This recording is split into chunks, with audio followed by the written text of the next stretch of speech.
BC's new public safety minister says she's encouraged by new data from Stats Canada showing BC's crime severity index falling by 11% last year. Nina Krieger says the drop in crime has resulted in the severity index being at its lowest level in BC in the last 6 years. The minister adding the decrease was the largest in Canada.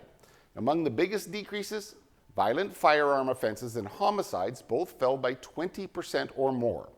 Across the country, Stats Canada says the volume and severity of police-reported crimes also fell last year after 3 consecutive increases.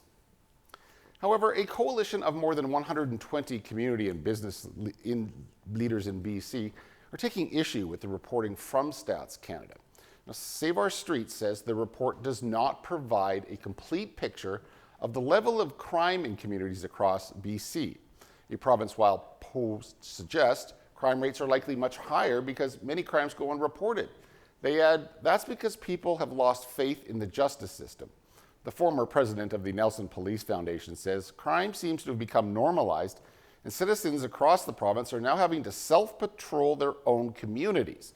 Save Our Streets says the report from Stats Can confirms an increase of 66% in shoplifting across Canada over the past decade.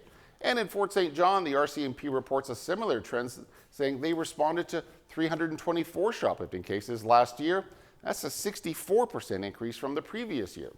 Save Our Streets co-founder Jess Ketchum says Canadians have a collective obligation to demand more from government to ensure safety in the streets.